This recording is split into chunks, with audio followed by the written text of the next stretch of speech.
Good afternoon, everyone, and welcome to Greater Manchester's third Big Active Conversation. I'm delighted to be opening this for us this afternoon. I'm Eve Holt, Strategic Director of GM Moving, which is our movement for movement across Greater Manchester. One of our priorities being to support active travel for all and enable active lives for all.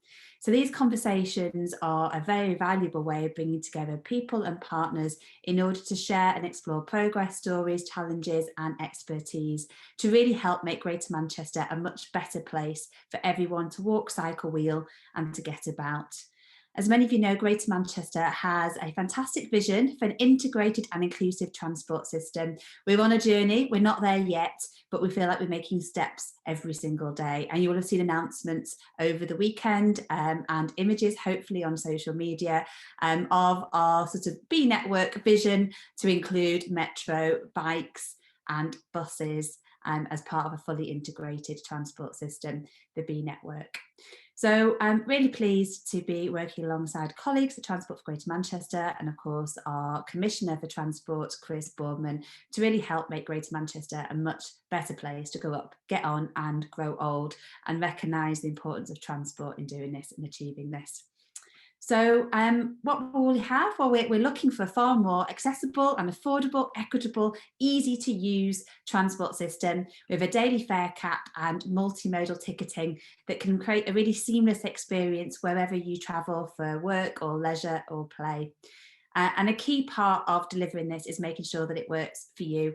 And that means we need to work alongside you to design and deliver what is to come, very much in line with our Greater Manchester mantra of nothing about us without us. And that's why the focus of today's conversation is really about how we get better at engaging and involving people in their diversity across Greater Manchester as we develop our plans. So I'm really looking forward to getting stuck in across a number of breakouts this afternoon so we can get some really practical tips for all of us to use on things we can be doing better for engaging people along the way. I'm sure this will be really useful. Please do share the conversation on social media as we go and provide feedback afterwards on anything we can do to make it even better in the future. So before we go to breakouts, I just wanted to do an interview with Richard Nixon, who is the TfGM Director for Walking and Cycling, to get a quick update from him on some of the progress we've made over the last 3 months since we last met as part of this year of delivery. So over to Richard. I'm Richard Nixon. I'm the Cycling and Walking Programme Director based at Transport for Greater Manchester.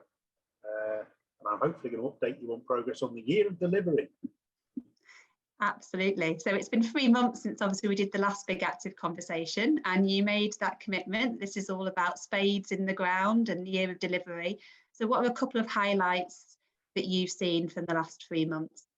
Well, we've seen really exciting further progress on the Chorlton route in Manchester, including our third Cyclops junction, which has now been accepted for a national award. We've seen exciting schemes open in Bolton Town Centre, Salford. We've also seen a number of our active travel fund schemes get delivered on the ground. So they're in addition to what we'd already planned around the Mayor's Challenge Fund. And in Wigan, the Road to Wigan Pier scheme has commenced, Victoria Street junction improvements, and also really glad to see that the RHS Links has opened, providing access to that really exciting horticultural venue. Fantastic. So there's lots of things happening across GM. I have to say I'm enjoying personally cycling along the Tall Cycleway pretty much every day, and every time there's a little bit more progress. It's great to see more people out and about. So what can we look forward to then in the next 3 months? Well, there's going to be an awful lot to get excited about, and probably the biggest news is the launch of the Greater Manchester Cycle Hire Phase 1 scheme, the first parts of which will commence in November in and around Salford University, then spread into the Oxford Road corridor and Media City. And then eventually by June 2022, we'll have a scheme comprising 1,500 bikes, 300 of which will be electric bikes for hire in Greater Manchester, covering most of the regional centre. And then we'll look to beyond that as we go forward. In addition to that, we're working really closely with many communities in Greater Manchester, so we'll continue to see further cycle and stride community-focused activities going on. We'll see bike libraries, bike loans, school streets, and also improvements for parking in and around particularly some small and medium-sized businesses. And finally, there's a large number of consultations about to launch next month. So you're looking at Bolton, looking at links to Oldham Hospital, New Barn Lane in Rochdale, schemes in Stockport, the Standish Mineral Line extension, the Worsley Mains active neighbourhood scheme in Wigan, and the Monton cycling and walking scheme. So lots to look forward to in consultation. Sounds like we're going to be busy then with our eyes peeled, keeping a lookout for all of this, which is always fantastic. And it was fun, wasn't it, to have a go of the new Bell bikes. I have to say, I enjoyed having a little play around on those, as did you. So that definitely feels very exciting to know that they're coming in November. Indeed, and we did a show and tell of the bikes at the Transport Committee about a month ago, myself and Eve, and it was really good to see the excitement, not just in the local authorities that are going to receive them initially, but from other local authorities who are really looking forward to them potentially coming out to their areas in due course, which obviously we'll have to take into account as we develop the scheme over the next years. Yeah, there seemed to be the main response I got so far to a few tweets I'd put out was, when's it going to come to us? So it was definitely a quick, oh, we're not in the initial catchment area, that's not fair, which I guess is a good place to be, isn't it, really? Because that's phase one, and we want people to be crying out for more. It is, and we also can't forget that there's lots of other shared mobility options now beginning to appear. So, for example, some of our e-hubs will begin to appear with rental freight bikes available by Cargaroo. We'll also continue to see the e-scooter schemes in Salford and Rochdale.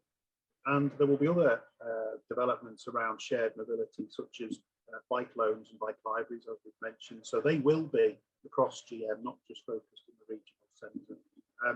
I'm as impatient as anyone to get the scheme up to the full scale, which when we originally analysed it a few years back could be somewhere in the region of 6,000 to 7,000 bikes. So getting basically very close to the scale of scheme you see in London, but that's not guaranteed at this moment in time. We obviously need to continue to work forward to get the current proposal on the ground in successful place. Great. I got to have a go on one of the Cargaroos as well on Friday. So yeah, gradually testing them all out. I'm always a willing guinea pig, and yeah, it's great to have the bike libraries, because I think a lot of people talk about, don't know, them to the cost. And I know you've worked really hard with the mayor to try and make sure that the cost is as low as possible for the bike scheme. And is it in fact the cheapest, did you say, nationally or close to that? Yeah, for the mechanical bikes, we'll be one of the cheapest cycle share schemes in the UK.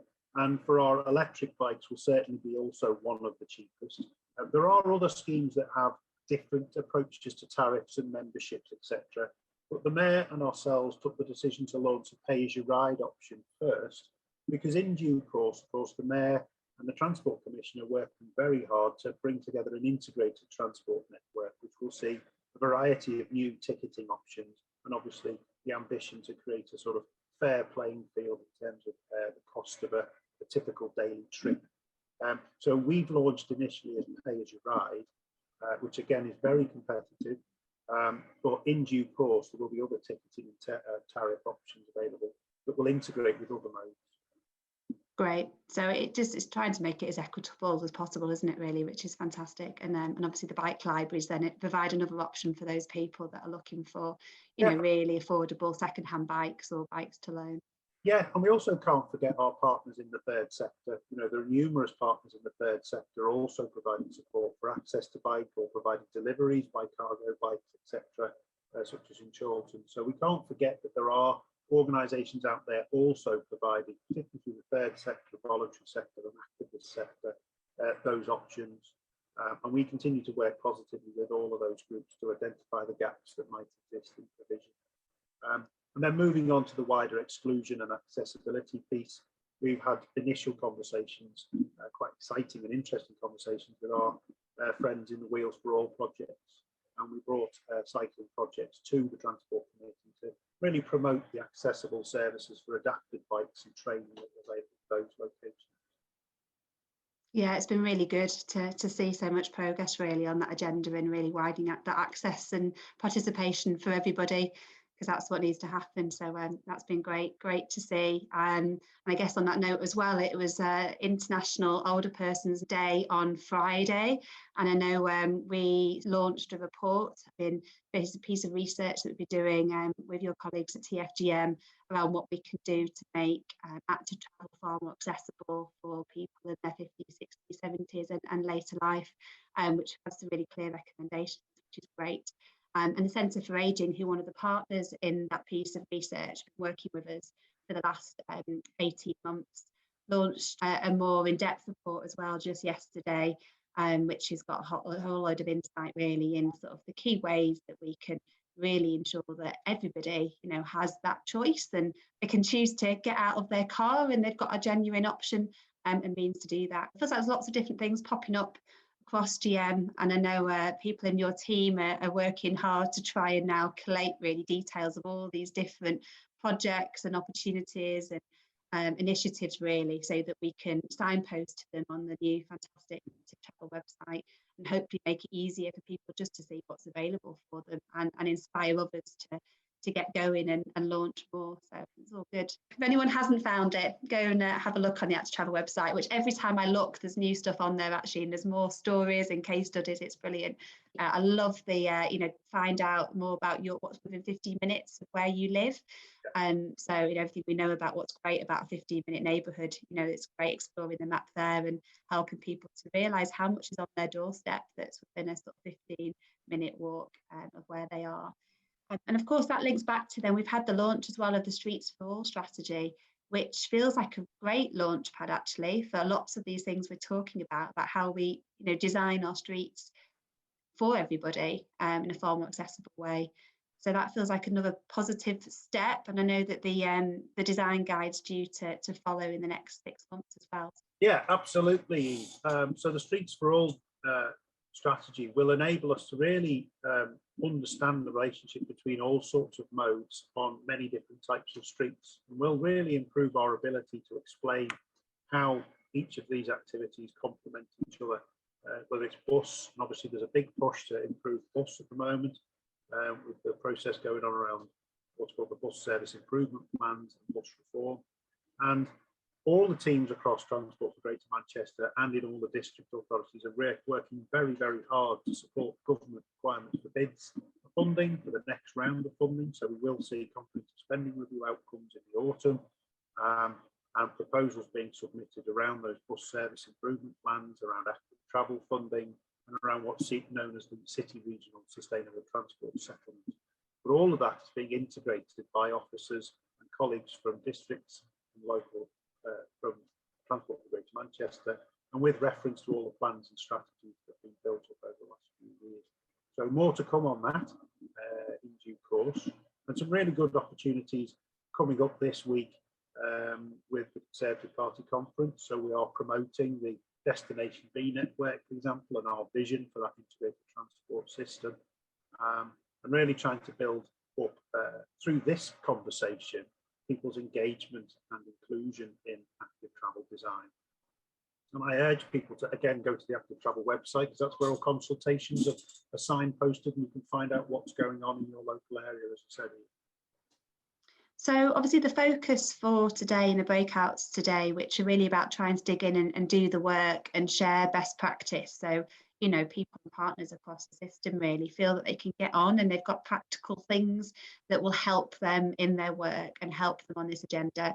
And the focus today really is about how we kind of engage and involve people in their diversity in our design and planning around active travel as part of an integrated network, which just feels key. And obviously our mantra in GM is nothing about us without us, and I think that's absolutely critical if we're going to make transport work genuinely for everybody and not just for a few.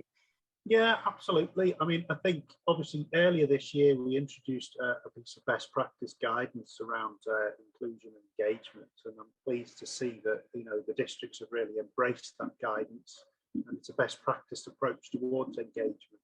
And we are doing our very best to ensure that in all schemes we reach out to communities and we understand the communities that we are engaging with. It's not perfect, and it doesn't always, doesn't always get it right first time.